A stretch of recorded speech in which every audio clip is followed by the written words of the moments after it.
హరి ఓం. ప్రపంచవ్యాప్త దేవీ భక్తులారా, యూట్యూబ్ శ్రోతలారా, ప్రేక్షకులారా, మనం మహిమాన్విత మంత్ర యంత్ర తంత్ర మహాసామ్రాజ్యం అనే పేరుతో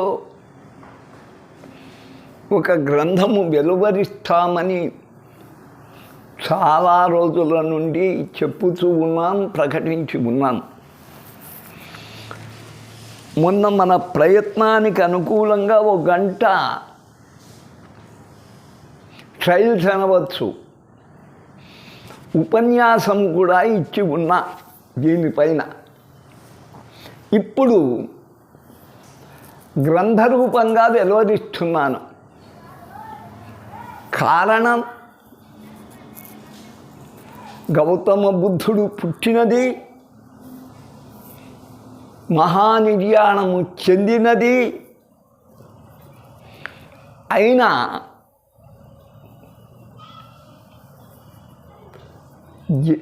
వైశాఖ శుద్ధ పౌర్ణిమ రోజు నలుగురికి నేను పూర్ణ దీక్ష, పాదుకాంత పూర్ణ దీక్ష ఇచ్చి మరి వారికొక నామాంతరములను ప్రకటించబోతూ ఉన్నా. ఆ సందర్భంగా వారు ఇంకా తెలుసుకొనవలసినవి అనేకం ఉంటాయి. ఎవరు కూడా పరిపూర్ణులు కారు. వారికి ఉపకరిస్తుంది, ప్రపంచ ప్రజలకు ఉపకరిస్తుంది అనే దృష్టితో ఇప్పుడు గ్రంథంగా ఒక 70 పేజీలు రాసి ఉన్నా. సాధ్యమైనంతవరకు అది వివరణ ఇస్తూ చదువుతాను, శ్రద్ధాళువులై వినండి. మనది భారతదేశం. ఇందున్న మతమును కొందరు హిందూ మతముగా భావించిరి. నిజమునకు ఇది సింధూ నది ప్రాంత ప్రజలను సూచించును. అదే సింధు నాగరికత, అదే సింధు సంస్కృతి. ఆ ప్రాంతమును నాడు ఆర్యావర్తమని పిలిచేవారు. ఇట్లు ఈ సింధు యత్నము ఉత్తరాదికే పరిమితం. ఆంగ్లేయుల పరిపాలనా కాలమున దీనిని హిందూ దేశమని, దీని క్రిందనున్న సముద్రమును హిందూ మహాసముద్రమని, ఇందలి మతమును హిందూ మతమని భావించి ప్రకటించింది. దాని సమానమే ఇండియా అన్న పదం. నిజమునకు హిందూమని పేరు పెట్టుట సమంజసము కాదు. ఇది ఋషిమతము. దీనిని ఆర్షమతము అందురు. అనేకానేక మహర్షులు వారి మతములను అనగా అభిప్రాయములను ఇందు చొప్పించివి. దీనితో అవి వేదములుగా, శాస్త్రములుగా, కళలుగా ప్రసిద్ధికెక్కినాయి. ఈ ఆర్షమతమునకు వేదములనేవి పట్టుబొమ్మలు. చతుర్వేద సారమే అనుబంధముగా స్మృతి, పురాణ, ఇతిహాసములుగా ప్రసిద్ధికెక్కినవి. 108 ఉపనిషత్తులు ఆయా దేవతల ప్రాశస్త్యమును వివరించుతున్నవి. ఇది మానవుని జీవన గమనకు మార్గదర్శకములు. రుక్కనగా ప్రార్థన. పశ్చిమాంసము తిను ఆనాటి మానవుడు అగ్ని ఉత్పత్తి ప్రయోజనము తెలుసుకొనెను. ఋగ్వేదమున ప్రకృతిని శాసించువు, అగ్ని, వరుణ, వాయు, యమ, ఇంద్ర, కుబేరాది దేవతలను స్తుతించుట, వారి అనుగ్రహముతో భూకంపములు, వరదలు, అగ్ని ప్రమాదములు, ఉద్ధృతమైన గాలులు, సముద్రము ఉప్పొంగుట మునకు అనేక విపత్తుల నుండి మానవుని రక్షించుట కొరకు ఆయా దేవతల స్తుతులను చేసి ఉన్నారు. అది ఏ ఋగ్వేదం. అతి ప్రాచీనము. ఇందు ఎన్నో మంత్రములు ఉన్నవి. వాని రహస్యము తెలుసుకొనవలసి ఉన్నది. రెండవది యజుర్వేదం. ఇందు యజన, యాజన, అర్చనాది కృతులు ప్రతిపాదింపబడినవి. ఇది విస్తృతం. ఇది శుక్ల, కృష్ణ యజుర్వేదములుగా విభజింపబడినవి. ఋగ్వేదము జ్ఞానకాండము కాగా యజుర్వేదము కర్మకాండ. ఇక మూడవది సామవేదం. ఇది సంగీతబద్ధం, గేయకృతుల వలె ఉండును. దీన్ని గానము చేసిన ప్రకృతితో పాటు పశుపక్ష్యాదులు కూడా మైమరిచిపోవును. సామవేద గాన ప్రియుడే కృష్ణుడు. ఆయన మురళీనాదము జగత్తునే మైమరిపింపజేసెను. ఇక నాలుగవది అథర్వణ వేదం. దీనిని అథర్వవేదమని కూడా తెలుతురు. ఇందు ఆయుర్వేదము, ధనుర్వేదముతో పాటు అణుశక్తి, ఉత్పత్తి, ప్రయోజనము, రహస్యములు తెలుపబడినవి. దానిని భారతదేశము నుండి ఆనాడు హిట్లర్ తీసుకొని పోయి ఉత్పత్తి చేయవలనని సంకల్పించినప్పుడు అమెరికా వారు దానిని ఉపాయమున మధ్య మార్గమునందే తస్కరించిది. ప్రప్రథముగా అణుబాంబును తయారు చేసి జపానుపై ప్రయోగించిది. జరిగినది ఇది. దానితో రెండవ ప్రపంచ యుద్ధం ముగిసింది. నేటి ఈ అణుబాంబు ఉత్పత్తికి మూలకారకుడు, సృష్టికర్త భారతీయుడే. ఖగోళమంతయు గుప్పిట వించుకొని తొలుత గగన విహారము సల్పినది దేవతలు, భారతీయులే. ఇప్పుడు కూడా నాసా సాక్షిభూతంగా నున్నది. నేడు శ్రీహరికోట నుండి ఎన్నో రాకెట్లు విజయవంతముగా ప్రయోగింపబడి అనేక పరిశోధనలు జరుపుతూనే ఉన్నది. ఇప్పుడు భారతదేశము విదేశ రాకెట్లను కూడా ఇత్తటి నుండి ప్రయోగించి గొప్ప పేరుగాంచినది.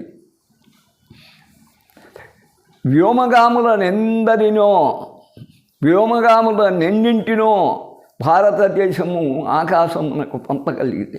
ఇంత ఎలా దాదాపు 10 నెలల పాటు ఆకాశముననే ఉండి భూమికి రాలేని అయోమయ స్థితిలోనున్న మహాశాస్త్రవేత్త సునీత విలియమును సురక్షితముగా భూమికి చేర్చినది భారతీయ శాస్త్రవేత్తలతో కూడిన నాసా సంస్థ అగుట మనకు మిక్కిలి గర్వకారణం. ఆమె ఆ సందర్భమున నిత్యము భగవద్గీత పఠించినది. అది చెప్పుడ భారతీయులకు ఆనందదాయకం. ఇట్టి వైదిక మతమే ఒకప్పుడు ప్రపంచమును శాసించినది. అందులకు కారణము వారి మంత్ర, యంత్ర, తంత్ర బలం. అది కాలక్రమమున, అలసత్వమున చాలా వరకు లుప్తమైపోయినది. ఉన్న కొద్దిపాటి శక్తితోనైనా భారతీయులు ప్రపంచమున తల ఎత్తుకొని తిరగవలసిన దుస్థితి ఏర్పడినది. క్రీస్తు శకం 2027 నాటికి ఆర్థిక వ్యవస్థలో భారతదేశము ప్రపంచంలోనే 3వ స్థానం సంపాదించుకునబోతున్నది. దీనిని అసూయతో కవలింప కొన్ని కుతంత్ర దేశము అంటే నక్కలు కాచుకొని ఉన్నది. వాని నోట కళ్ళెము వేయ భారతీయ మంత్ర తంత్ర శక్తులు ముందుకు రావలసి ఉన్నది. శక్తి అభ్యుదయమునకు మూలము. శక్తి లేనివాడు శివుడు కూడా శవమే. ఈ శక్తికి మరొక పేరు చైతన్యం. ఆ నవ చైతన్యమే నేడు యువతకు కావలసి ఉన్నది. ఈ శక్తి మంత్రముల నుండి ఉద్భవించుతున్నది. మంత్రములలో అక్షరశక్తి అనంతం. అకారాది క్షకారాంత బీజాక్షర మహేశ్వరి అన్నట్టు అకారం మొదలు క్షకారం వరకు గల అక్షరములు 50. అందు ప్రతి అక్షరము యొక్క మహిమ ఏమిటో, ఆ మహిమను ఎలా సంపాదించగలనో, దాని వలన కలుగు ప్రయోజనం ఏమిటో అన్న సంపూర్ణ విషయము తెలుసుకున్న కానీ జపించుట నిష్ప్రయోజనము అగుచున్నది. బీజమనగా విత్తము. విత్తనము మొలకెత్తుటకు అనుకూలమగు నేల, నీరు, అదను పదను లభింపవలసి ఉన్నది. ఇవి లభించిన కానీ బీజము మొలకెత్తదు. బీజమునందు సూక్ష్మరూపమున అంకురముండును. ఆ అంకురము పురుగు కొట్టినా పుచ్చిపోయినా మొలకెత్తదు. మొలకెత్తుటకు ప్రధానము అంకురము. ప్రతి బీజమునందు పరిశీలించిన చింతపిచ్చ మొదలైన వాటి పగలగొట్టి చీల్చి తూచిన అంకురము సూక్ష్మముగా కనపడను, శాఖోపశాఖలుగా కనపడను. అనగా మొలక కనపడుతున్నది. పెద్ద విత్తనములలో దీనిని చూడగలమే కానీ సూక్ష్మమైన మర్రి విత్తనమునందు చూడగలమా?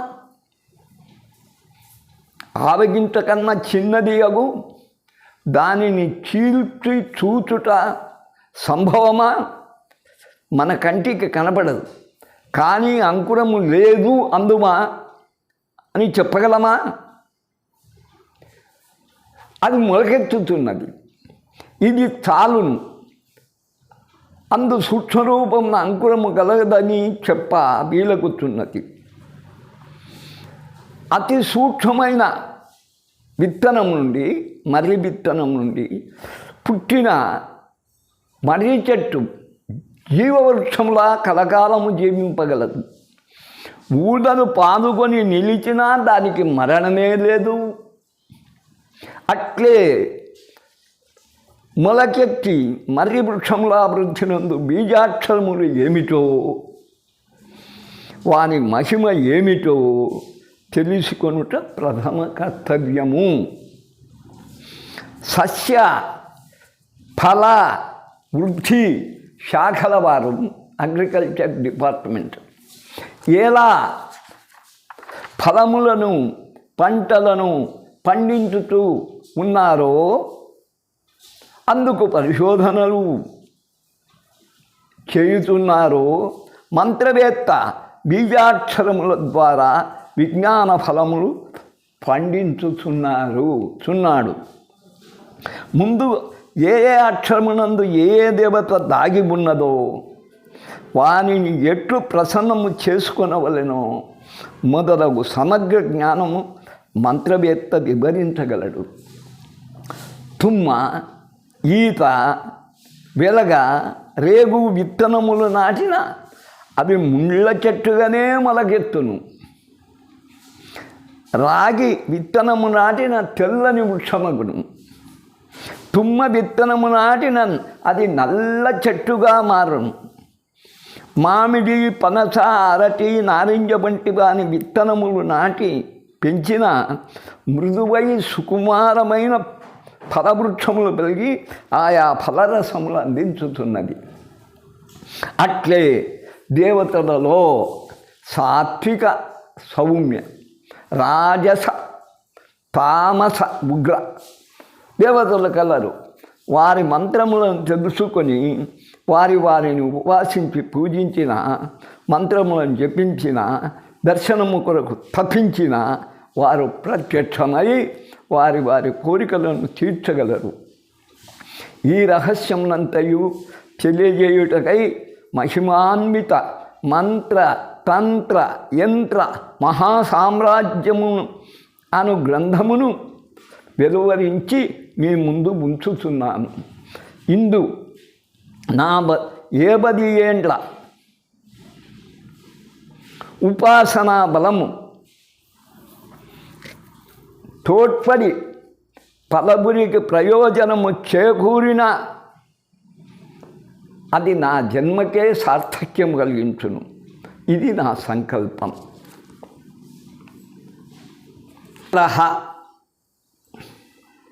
అనగా మననము చేయుట వలన, పలుమారు స్మరించి జపించుట వలన అది మనలను రక్షించును. మంత్రము రాజ చోర బాధల నుండి, వరదలు, భూకంపములు, పిడుగులు, సముద్రము యొక్క పోట్లు మున్నగు ప్రకృతి వైపరీత్య బలం వలనను, అగ్ని విద్యుత్ ఘాతముల వంటి ప్రమాదముల వలనను, శత్రువుల నుండి కపట యుద్ధముల వలనను ఏర్పడు అనేక ప్రాణ సంకట బాధల నుండి రక్షించున్నదే మంత్రం. ఓం నమో నారాయణాయానం మంత్ర ప్రభావం వలన ప్రహ్లాదుడు ఏనుగులతో త్రొక్కించిన, విషాన్నము తినిపించిన, పాములతో కరిపించిన, పర్వత శిఖరముల నుండి లోయలో పడద్రోయించిన, సముద్రంలో ఊపిరాగడక బిగసి పట్టిన, వివిధ ఆయుధములతో నొప్పించిన ప్రహ్లాదునికి ఇసుమంతయు గాయము కాలేదు, బాధలు కలగలేవు. మునుపటి కన్న నవనవోత్తేజముతో వెలిగిపోయినాడు. అట్లే ఓం నమో భగవతే వాసుదేవాయ అన్న మంత్రము ధ్రువుడును, నమశివాయ అన్న మంత్రమును మార్కండేయుడును, సిరియాళుడును మున్నగు ఎందరో భక్తులు మృత్యుముఖము నుండి తప్పించుకొని రాగలిగిరి.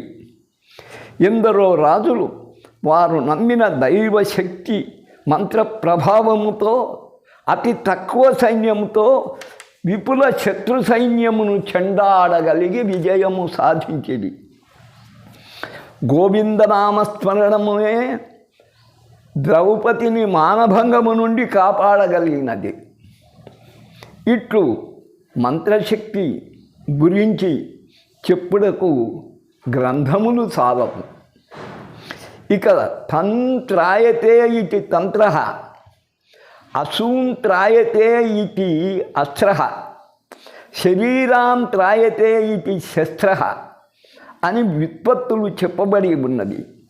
తంత్రాయతే ఇతి తంత్ర అనగా శరీరము కాపాడుకొనుటకు వైద్యశాస్త్రమున చెప్పబడిన చిట్కాల వలె ఇది క్రియాకలాపములందు అనుసరించవలసిన యుక్తి చాతుర్య ప్రక్రియ. దృష్టిదోషము సోకిన వారు ఉప్పు దిగదుడిచి నిప్పులపై వేసినప్పుడు దానితో జ్వరము మున్నగు వ్యాధులు ఉపశమించును. అట్లే నూనె ఒత్తిని దిగదుడిచి క్రింద వేసిన అది చిటపట మండుచూ తీవ్రమైన తలనొప్పిని మాయము చేయును. కొందరు పొరగబుళ్ళను అంటించి దృష్టి గీయుదురు. వీనితో అవి ప్రేరి వీనిలోని వ్యాధి తగ్గుముఖం పట్టును. ఇవి కొన్ని తంత్రములు. ఇట్లే పూజా విధానమున విజ్ఞానము లేని పామరులు ఒక శిలను దేవతగా భావించి దానికి బొట్టు పెట్టి, టెంకాయ కొట్టి, వస్త్రము కట్టి, ఊదుబత్తలు తిప్పి అర్చకులను అనుకరించుచు పూజలో నడుతురు. అట్టి పామర పూజలు కూడా దేవతలు స్వీకరించరు. వారు జంతుబలి సమర్పించినా తప్పుపట్ట పని లేదు. అది ఒక తంత్రం. అట్లే గణపతికి ఒక ఊదబత్తి, విష్ణువునకు 2 ఊదబత్తులు, శక్తికి 3 ఊదబత్తులు, శివునికి 5, కుమారస్వామికి 6, దిక్పాలకులకు 8, నవగ్రహములకు, నవాక్షరికి, నవావరణ దేవతలకు, అగు త్రిపురకు, లలితకు 9 ఊదబత్తులు ముట్టించి అన్ని పర్యాయములు త్రిప్పాలి. గణపతికి ఒక పర్యాయం తిప్పితే ఒక బుద్ధి. త్రిమాతృకలు కానీ 3 పర్యాలు తిప్పాలి. తిప్పి సమర్పించుట ఒక తంత్రం. అట్లే కర్పూర హారతికిని కూడా కర్పూరపు బిళ్ళలు వినియోగించవలేను. దీపారాధన విషయమున ఒక బత్తి వేసిన అది పరబ్రహ్మ, ఏకం సత్ అని తెలియజేయను. 2 ఒత్తులు వేసిన జీవాత్మ పరమాత్మ వేరు కాదు, జీవాత్మయే పరమాత్మ అని, అది పరమాత్మను చేరుకొనుటకు ముఖ్యమని పూజారి కార్యక్రమాలందు మరి 2 ఒత్తులు వేయుచున్నారు. ఇది ద్వైత భావకుల సిద్ధాంతము, ఇదే ద్వైత మతం. 3 ఒత్తులు త్రిదేవీ దేవుళ్లకు ప్రీతికరములు, 4 వేదములకు బ్రహ్మకు ఇష్టకరములు, 5 పరమేశ్వరునికి, పంచమీ మాతకు ఆనందకరము, ప్రకృతి స్వరూపిణికి మిక్కిలి సంతోషకరం. అందులకే అనేక దీపములకు 5 ఒత్తులు వేసుకొని సౌకర్యములు కల్పింపబడినది దీపంకే.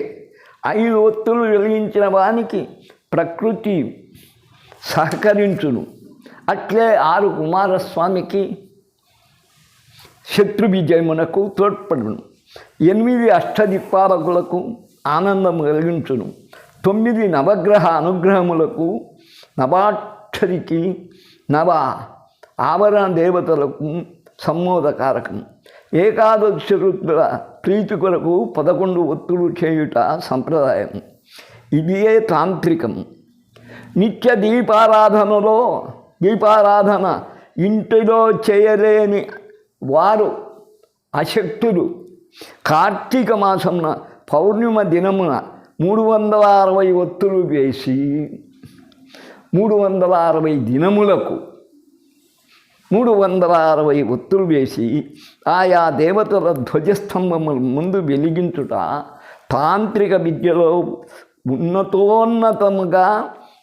ఉత్తమోత్తముగా చెప్పబడినది. తాంత్రిక విద్యలన్నీ ఇహపర సౌఖ్యదాయకములు. ఇవి కొన్ని దిగజారి నీచముగా పంచమకారములు: మధ్యం, మత్స్యం, మాంసం, మైథునం ముద్రలకు ఆస్కారమునిచ్చి సభ్య సమాజమున తల ఎత్తుకున లేని దుస్థితిని కలిగించుతున్నది. దేవుని పేరు చెప్పి ఈ విధముగా దురలవాట్లు మరిగిన వారిని ఉద్ధరించుటకు ఎవరికీ సాధ్యము కాదు. ఇవే కౌళాచారములుగా వామాచారములుగా ప్రసిద్ధికెక్కినవి. ఇందుకొన్ని మహిమలు గుణములు ఉండవచ్చును. వేదాచారమునకు ఇవి దూరమై పండిత హేయమై పామరులకే పరిమితమై ఉన్నది. ఇది నీచతంత్ర విధానము. ఇక యంత్రమును గురించి పరిశీలిద్దాం. యంత్రమనగా నియంత్రించున్నది. దేనిని నియంత్రించున్నది అన్న ప్రశ్న ఉదయించుంది. దేహమునా ఆత్మనా అన్న దానికి సమాధానం పరమాత్మతత్వమైన ఆత్మనే ఇది నియంత్రించును. అనగా బాహ్యేంద్రియములతో పాటు అంతరేంద్రియములను అదుపులో ఉంచును. ఉంచుటే యంత్రముల పని. కామక్రోధాది 6 శత్రువులు మనలో విడదీయరానట్లు ఉండనే ఉన్నవి. వారిని జయించుట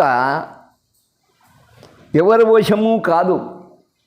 విశ్వామిత్రుడు కామవివశుడై మేనకామోహమున చెక్కి తపస్సునంతయు నాశనమనర్చుకున్నాడు. మరలా వశిష్ఠునిపై ద్వేషంతో త్రిశంకు మహారాజుకు ఒక స్వర్గమునే సృష్టించి సృష్టికి ప్రతి సృష్టి చేసి తపమునంతయు పోగొట్టుకున్నాడు. వశిష్ఠునిపై ద్వేషముతో హరిశ్చంద్రుని సత్యవాక్కును భంగపరత తలచి తాను భంగపడినాడు. మొదట రాజ్యము తృణపాయముగా నుంచి ఋషి అయి, మహర్షి అయి, రాజర్షి అయి, వశిష్ఠుని చేత బ్రహ్మర్షి అనిపించుకొనుటకు ఎన్నో అకృత్యములు ఉనర్చినాడు. కావున ఇంద్రియములు జయించుట అసాధ్యము. ప్రతి ఒక్కరూ ఇంద్రియములు నియంత్రించుకొనవలసి ఉన్నది. ఈ ఇంద్రియ నిగ్రహమును తోడ్పడునదియే, నిగ్రహమునకు తోడ్పడునదియే యంత్రం. క్షకారాంత బీజాక్షర మహేశ్వరి అన్న విషయం ఇత పూర్వమే తెలిపి ఇంటిని. అక్షరమనగా క్షరము లేనిది, అనగా నాశనము లేనిది. ఉపన్యాసములు సంభాషణలు గాలికి కొట్టుకొని పోవును, కానీ అక్షర రూపమున వ్రాతగా బ్రాకెట్లో వెలువడిన విషయము శాశ్వతముగా నిలుచును. అక్షరము చే పదములు, పదములు చే వాక్యములు, వాక్యములచే గ్రంథములు వెలువడుతున్నది. సకల సాహిత్యమంతయు నకును, సకల సాహిత్యమునంతటికీ అక్షరమే మూలం. ప్రతి అక్షరమున దేవతాశక్తి నిగూఢమై ఉన్నది. అక్షరములలో ప్రధానమైనది స్వరములు. వీనినే ప్రాణములందరూ. ఆ మొదలు అహా వరకు గల 14 16 ఇటుంటుంది. 16 అక్షరములను స్వరములందరూ. ఇందు ఆ ఈ ఊరులు అన్న 5 అక్షరములు పంచప్రాణములు. వీనికి ఆ ఈ ఊరులు అన్నది దీర్ఘాత్తులు. వెరసి 10. ఇవి 5 ప్రాణవాయువులు, 5 ఉపవాయువులకు సంకేతం. సహజముగా ఉచ్చరింపబడినవి స్వరములన్న పేరు ఉచ్చరింపబట్టే స్వరములన్న పేరు పొందినవి. ఇట మిగిలిన ఏ ఐ ఓ ఔ అమ్మహ అన్న ఈ 6 అక్షరములు స్వరజన్యములు.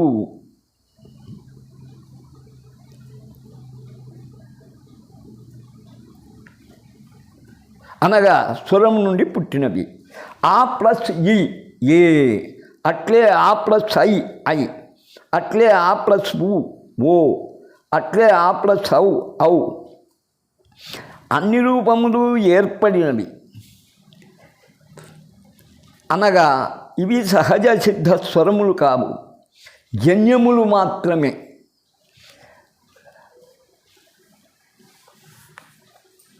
అందు సున్న చేర్చిన అమ్మని, ఆకు విసర్గ చేసిన అహాని తెలుసుకోనవలసి ఉన్నది.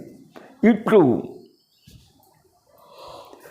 16 అచ్చులు స్వరములను అని ప్రాణములని పిలువబడుతున్నది. హల్లులు కామదలకు హావరకు గలవి 34 అక్షరములు. సహజముగా ఉచ్చరింపబడవు. క ప్లస్ ఆ క, క ప్లస్ ఈ కి, క ప్లస్ ఊ కు, క ప్లస్ ఏ కే, క ప్లస్ ఐ కై, క ప్లస్ ఓ కో, క ప్లస్ ఔ కౌ, కు ప్లస్ ఓ కో, క ప్లస్ ఔ కౌ అని హల్లు అచ్చుల సహాయం ఉచ్చరింపబడుతున్నది. కనుకనే వీనిని వ్యంజనములని పిలిచి, అనగా ప్రధాన ఆహారమునకు అన్నమునకు పప్పు, చారు, పొడికూరలు, పచ్చళ్ళ వంటివి ఆహారమునకు ఇవి కావలసినదే. ఇట్లు వర్ణ సమామ్నాయమున సంస్కృతమున 50 అక్షరములు, తెలుగున 56 అక్షరం చెప్పబడినది. రా, లా, ఠ, చా, జా,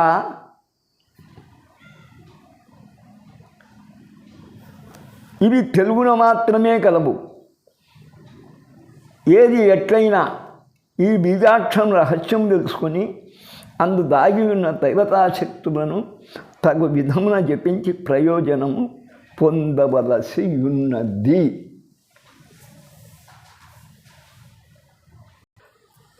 ఓం తత్సత్. సర్వే సుజనాః సుఖినో భవంతు.